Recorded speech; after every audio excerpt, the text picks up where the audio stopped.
YouTube, what's the vibe? Let's see what we got. We got another one. We got that next man up, the seven deadly sins of the NBA player. Now we ain't gonna say too much. We just gonna get straight into it. The seven Hey, deadly everybody sins, doing? also known as the capital Good? vices or cardinal sins, is a grouping and classification of vices. According to the standard list, they are pride, greed, wrath, envy, lust, gluttony, and sloth, which are all contrary to the seven heavenly virtues.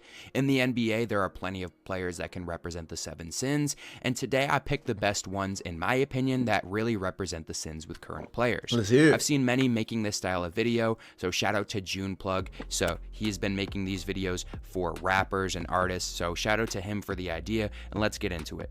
The first sin is lust.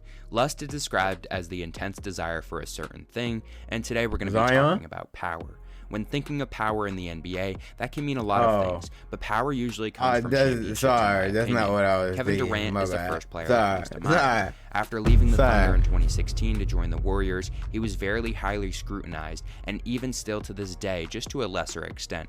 Many had strong opinions on his move, but chalked it up to the fact that he was doing everything to get a championship, almost throwing away his pride. Since he left the Warriors, he's been trying to build another big three to get to the top of the mountain. Whether it's been in Brooklyn with Kyrie and Harden, or his most recent move to the Suns with Booker and Beal. Durant is one of the best talents we've ever seen in the history of the NBA, and arguably the greatest scorer of all time, but many have challenged his legacy after his initial move to the Bay.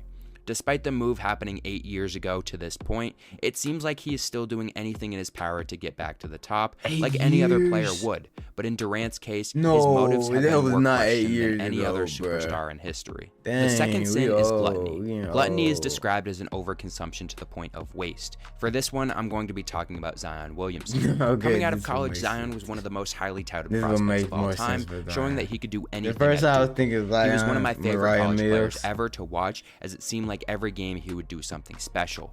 Since then, he has had a very rocky start to his career. During his first 3 seasons, he would miss 64% of his available games, including a whole season in 2022. Many were quick to attack Zion, as during his time off, it would take a while for him to come back into playing shape, as he had reportedly gone up to 330 pounds after his surgery from an original 285. Some of the biggest names talking about this were Shaq and Kenny on Inside the NBA, and that was put on air for millions to see at the time, and the YouTube clip has over 6 million views to this day. During this time, Zion spoke out about how hard it was mentally to come back from the surgery in the first place, but then have to deal with social media attacking him for this. It seemed like Zion was taking most of the attacks personally too, which didn't help speed up the process. Many questioned if Zion would ever be able to get back on the court. You can't take it personal, bro. This is the internet, bro. Niggas is gonna talk crazy regardless, bro. It's like, you gotta learn to get callous to this shit, to be honest. But with his focus, he was able to come back from an especially injury, and he would in average the entertainment 26, field as you are in. Because yes, the NBA is NBA is entertainment number one. That's what they care about the most, is entertainment, because that's where the money comes from. Many questioned if Zion would ever be able to get back on the court, but with his focus, he was able to come back from an injury, and he would average 26, 7, and 4.6 last season, making his second All-Star team, and having a great start to the season, and had the Pelicans up to the 3rd seed in the West. He would miss the remainder of the season with a hamstring injury. This season, he has only missed 11 games and has come back into his own, showing that he can be a dominant force in the NBA when he is focused. Greed is the need to continue to take more and more than you need. Once you start to take, it becomes hard to stop, and the player best described by this is James Harden. Over the past decade, Harden has been one of the most scrutinized players in the NBA for many things: play style, trade request, and contracts. In the past 4 years, Harden has been on 4 different teams, forcing his way out of every situation he got himself into. It started in Houston, where he wanted out of the situation he had been in for nearly 9 years.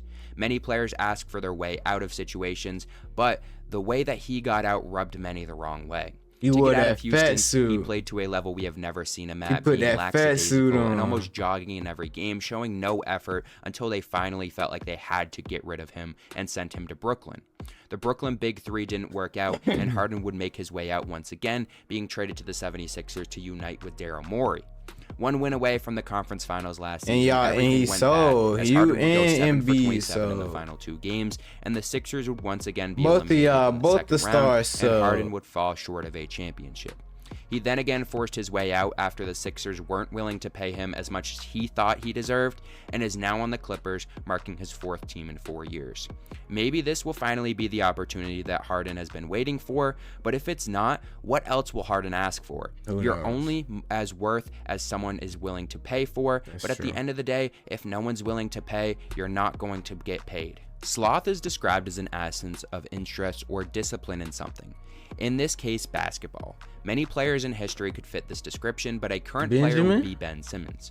By now, we're all aware of Simmons' story, as he went from an all-NBA level and the best defender in the NBA at one point to not even being able to get minutes of one of the worst teams in the league. Ben Simmons forced his way out of Philadelphia after his own mental collapse in the 2021 playoffs after he faced scrutiny. During the time, many players on the Sixers still wanted him to come back to the team, including Joel Embiid, who tried to reach out to him multiple times. His collapse seemed to be all he was just being an emotional light skin. Until during the playoffs, being an emotional light skin because the Hawks kept hacking him. After he finally forced his way out and made it to his new team, he's been disappointed to put it in the nicest way possible. Despite only being 27, we don't know if Simmons will ever be able to shout out Drake. I fuck with Drake. And it seems like his mental struggles within the game will overtake any chance we could see him coming back. Many have criticized Simmons in the past for never developing his three-point shot, which also led to his downfall. He's been described as a guy who loves the spotlight and just happens to be good at basketball, which is part of the reason he never worked on getting better. After he got his contract and money, it seemed like he had nothing else to worry about. Love the Wrath game. was the easiest one on this list to point out. Don't Often get described as uncontrolled rage or anger, Draymond Green is probably the first player you guys thought of. Throughout his career, he has been pitted as a dirty player for his countless fights, technicals, and ejections.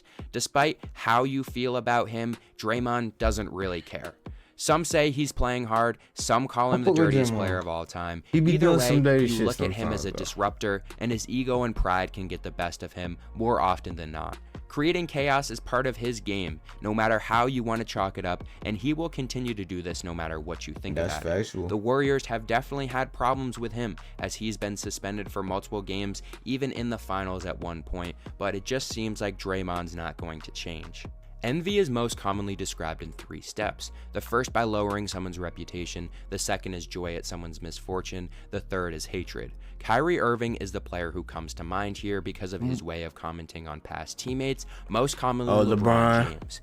It seems like throughout his career after leaving Cleveland, Kyrie would take digs at LeBron, once saying while in Brooklyn hating on LeBron ever since he left. Kevin Durant that he could trust taking big time shots. That man got you your only ring, bro. Cause it ain't looking like you finna get another ring unless you go to some stack team. Cause it's not looking good in Dallas right now.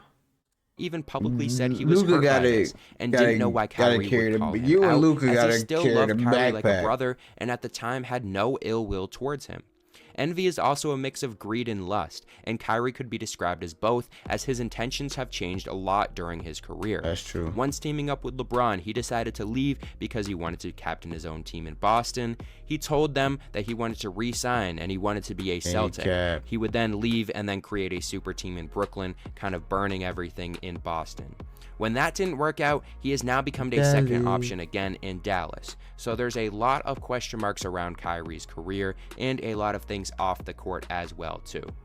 Pride is deemed as the worst sin.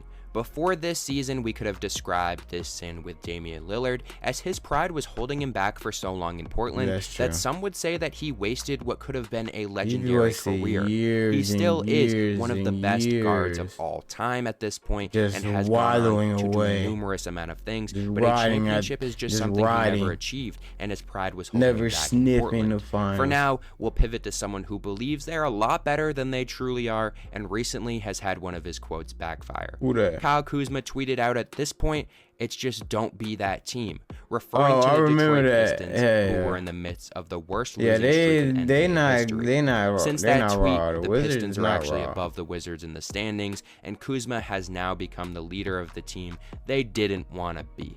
Let me know down below what you guys think, and if you would change any of these. Who are some players that came to your mind when you were thinking about these sins? That's a and let me know if you guys like this. WBL like the video if you like it, dislike it if you dislike it, comment, subscribe, push the nutty bell, all that good stuff on the way out. I'm gonna catch y'all in the next one. Peace.